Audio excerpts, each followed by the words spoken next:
estoy muy agradecida de poder estar hoy acá. Y bueno, la primera pregunta que tenía es, ¿quién no se ha sentido perdido en algún momento de su vida? Ok, bueno, qué bueno. Entonces no estoy sola.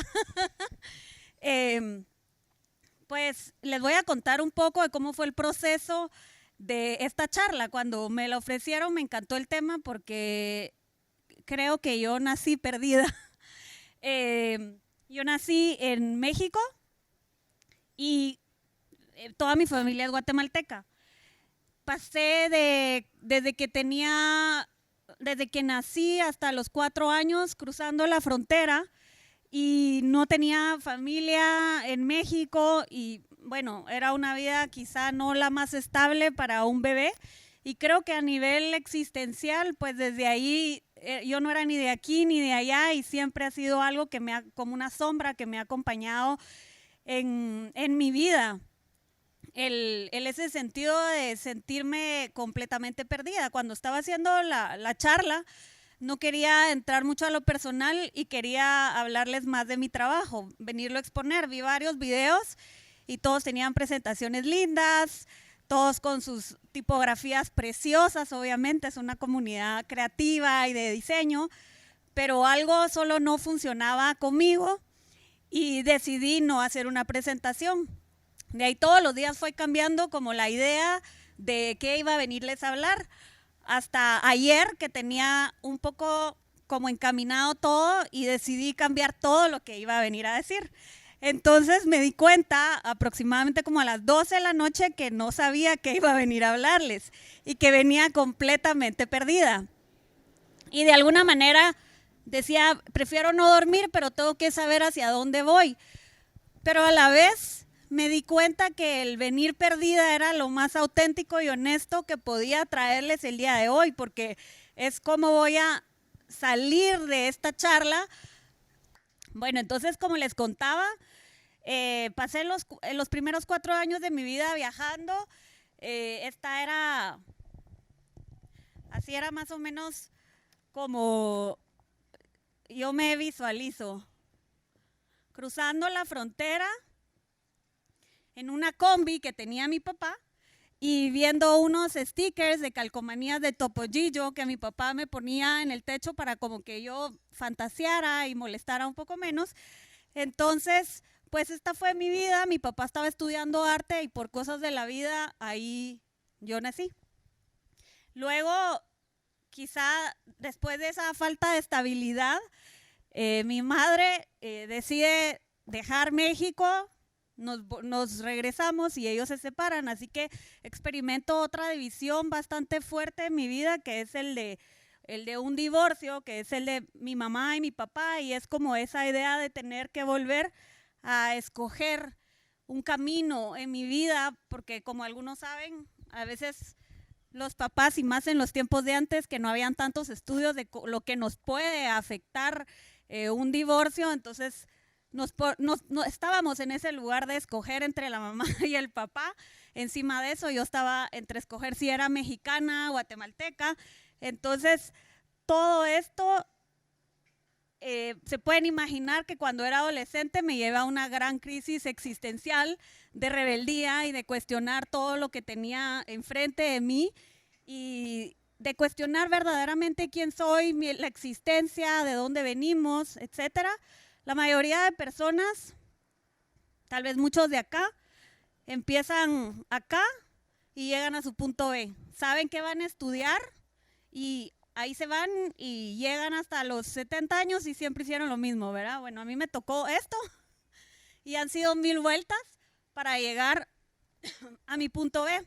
Esta era mi práctica de arte que tenía desde que fui niña, porque como mi papá era artista, pues él fue el que primero me introdujo a todo el arte y desde los 3 años yo pues viví con un maestro bastante crítico que me ponía a dibujar, me ponía a hacer varias cosas y me criticaba todo lo que hacía porque él pensaba que yo iba a ser la próxima Picasso.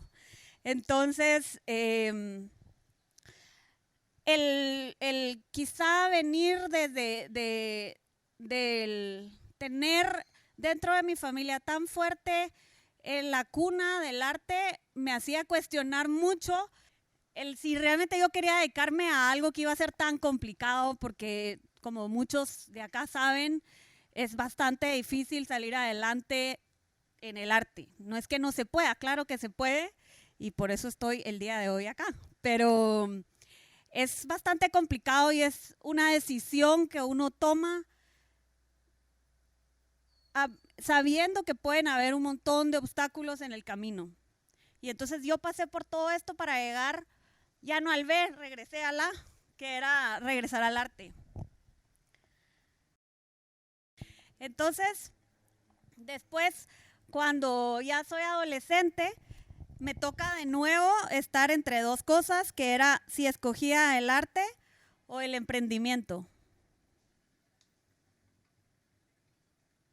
Mi mamá era empresaria, mi papá era artista, había visto el lado de sombra del emprendimiento, de los negocios, de ese mundo, y también sabía lo que requería el mundo del arte. Entonces estaba en esa dificultad de escoger qué iba a hacer.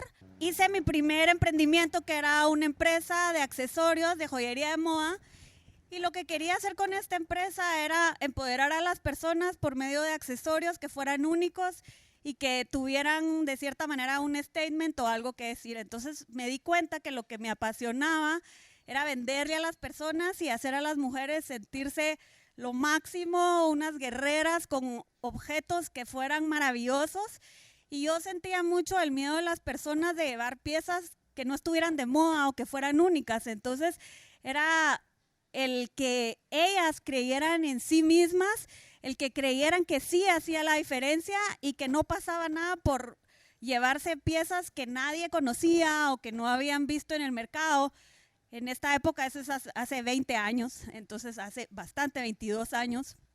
Entonces, después estas personas seguían regresando porque me decían, todo el mundo me paró, todo el mundo me decía. Entonces se daban cuenta del potencial que tenía ser único y el que no necesitaban ser parte del rebaño. Entonces, con mis primeros ahorros, cuando ya podía cuestionarme qué quería hacer sin tener el miedo de la inestabilidad económica del arte, decidí irme a estudiar a Londres arte. Así que era la primera vez que ya no iba a estar dividida entre dos carreras. Me iba a enfocar por un año solo en el arte. Y bueno, tuve la bendición que de parte de la empresa de mi mamá supervisaron este emprendimiento para que siguiera todavía manteniendo al arte.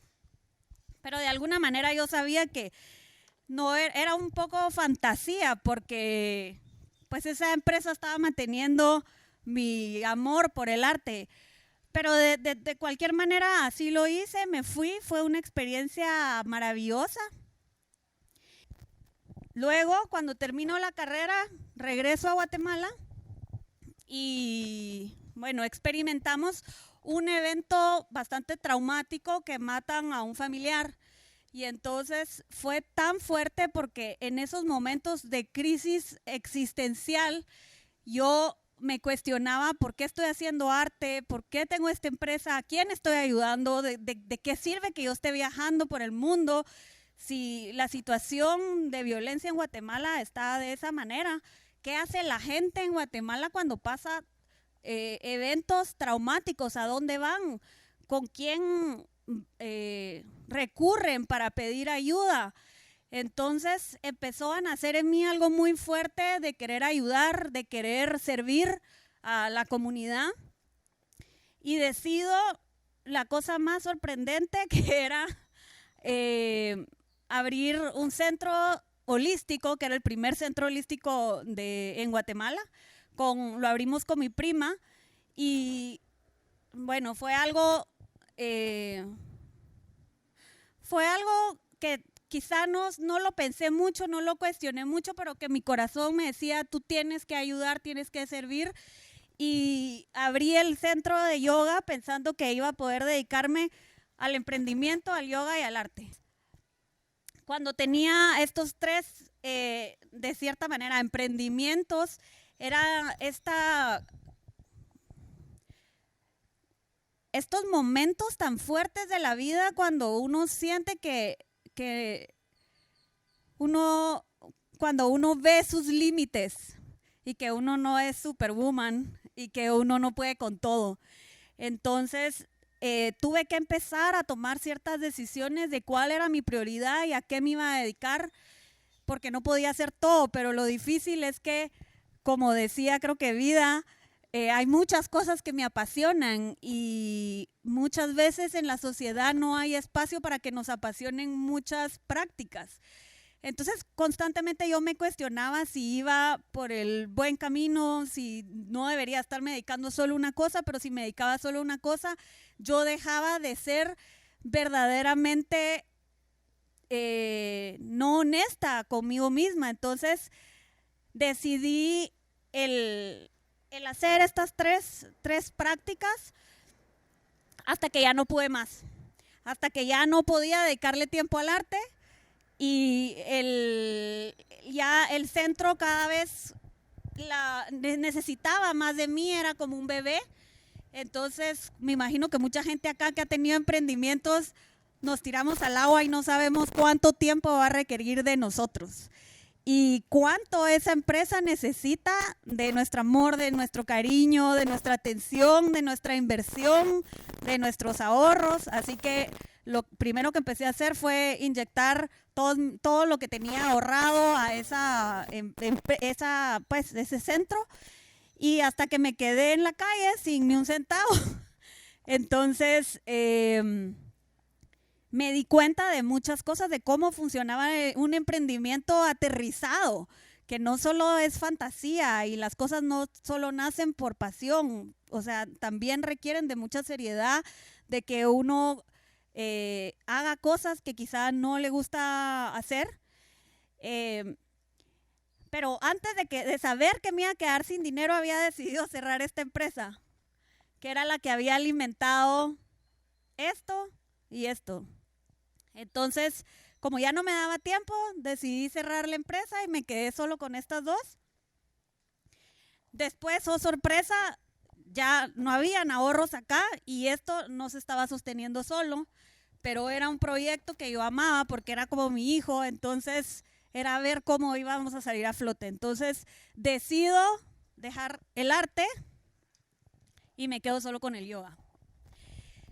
Cuando hago eso, poco a poco iba sintiendo cómo me volvía como una pasa. Cada vez me secaba más, cada vez estaba menos inspirada, cada vez estaba llena de frustración. Ya lo que daba ya se sentía distinto, porque ya no venía de lo que vemos como cuando se recicla, ¿verdad? Que uno recibe y uno da. No puede existir solo cuando uno da. Eso no existe y no funciona en las empresas, no funciona en el arte, no funciona en el yoga ni en la sanación. No existe y no funciona. Por eso es muy importante que, como personas creativas que somos, encontremos valor en lo que hacemos y respetemos nuestro trabajo, porque si no, lo que pasa es que se muere el amor por lo que vamos a hacer. Yo soy muy, muy terca y cuando quiero algo soy de las personas que me meto a lograrlo, pero en este caso no hacía, ya me decían, basta con tu terquedad, por eso te dejamos en la calle, para que no vayas a abrir otro centro, como entendelo. Entonces decidí escuchar. Decidí poner mi ego a un lado, mi trabajo a un lado, mi esfuerzo a un lado y todo lo que significaba la inversión, el amor, todo, como había que soltar. Y así como a veces hay que soltar a un familiar, a un perrito, a alguien que se nos va, que muere, de la misma manera hay proyectos que no necesariamente tienen que tener una larga vida y tienen un propósito que es un poquito más corto, pero nos cuesta soltar y nos cuesta dejar ir. Y bueno, en todo esto, como les he contado, siempre he estado en constante experimentación de sentirme perdida. Entonces, ese momento verdaderamente me sentí perdida, tomé la decisión de cerrar el centro. Y tuve un angelito, que es mi esposo, y que él me dijo que él creía en mí y que él sabía que iba a poder salir adelante. Eso me pasó y él me dijo, tú lo vas a lograr. Yo he trabajado desde que soy muy joven, entonces yo no podía imaginar una vida de llegar y decirle dame dinero a alguien, sino toda la vida me he sostenido sola. Entonces para mí el quedarme sin nada era de pánico, pero confié en él. Él me dijo, sí puedes, tú lo vas a lograr y cualquier cosa estoy acá. Y como es la vida, pues así pasó, cerré el centro, pasé más o menos 3 meses de depresión, 2 semanas que ni me podía bañar, que estaba en cama y era un luto que era como perder a un ser amado, como perder a un hijo. Y bueno, pasé el luto bien, gracias a Dios. El centro Asha Shala me había mostrado lo que era la pérdida, lo que era el luto, lo que era la muerte, lo que era soltar, lo que era el dolor. Entonces, como tal guerrera, me quedé en cama, lloré, pasé la depresión y un día dije, bueno, de esto ya tengo que salir. Pasé a la otra etapa que era recaudar todas las fuerzas, era esa gasolina de amor que tengo por el arte, por crear, por compartir, por el diálogo. Y me tiré al agua. El arte es para comunicar, es un medio muy importante en el que podemos decir cosas a la comunidad y a las personas, reflexionar, dar pensamiento crítico. Y si no hay nada que decir, simplemente estamos haciendo cosas bonitas, pero el mundo ya está lindo, ya está lleno de cosas bonitas. Entonces lo más importante para mí era encontrar esa riqueza de discurso de qué podía compartir con las personas. Pues así llegó todo, he estado perdida, como les digo, siempre teniendo que escoger entre un lado y el otro, entre el emprendimiento, el arte, entre México, Guatemala, pero ya ahorita he llegado a algo así, y es una sola línea que integra todas estas experiencias que se han vuelto como una columna vertebral. Y gracias a estar perdida y vivir en continua búsqueda y encuentro y reencuentro, eso es lo que ahora puedo comprender de el gozo que existe en encontrarse, en la importancia de perderse, porque así como el día de hoy vine sin un speech o una estructura o algo que venía practicado o alguna presentación de PowerPoint, vine realmente a sentirlos a ustedes y a contarles algo en base a lo que yo sentía de ustedes, para que fuera algo interactivo y que no solo yo viniera a exponer mi trabajo o mi estética o mi discurso, sino algo que verdaderamente fuera de lo que estuve sintiendo con ustedes. Entonces, lo que les puedo decir es que el regalo más lindo para mí ha sido estar perdida. ¿Por qué? Porque como siempre me sentí ni de aquí ni de allá, entonces empecé a investigar personas que viven en una línea gris. Encontré a esta escritora teórica, feminista, activista, Gloria Anzaldúa, que habla de los espacios grises y las personas que viven en las fronteras. Ella es chicana, vivía entre Estados Unidos y México y cuenta todas sus experiencias de que en México la veían demasiado, que hablaba demasiado inglés y la veían demasiado blanca, y en Estados Unidos la miraban demasiado moderna y que tenía acento de como pocha. Entonces, como ella siempre se sentía desubicada, pero ella habla algo muy lindo, que las personas que no pertenecemos ni a uno ni al otro, somos puentes, somos puertas, portales, somos esos gates donde comunicamos entre los dos lados. Entonces me di cuenta que cuando yo no pertenezco a ningún lado, pertenezco a todos lados. Entonces ya no soy de la comunidad de yogi o espiritualidad o del arte o del emprendimiento, soy parte de todas, pero no porque me lo haya dado la comunidad, sino porque yo he logrado sentirme bien en cada círculo que voy y sentirme que pertenezco sin pertenecer. Entonces, de cierta manera, sigo viviendo ese estado de estar perdida, pero siempre confiando y con una luz que se ilumina que me va mostrando el camino. Así que eso es todo por hoy. Muchas gracias a todos. Espero no haberlos aburrido con una historia personal.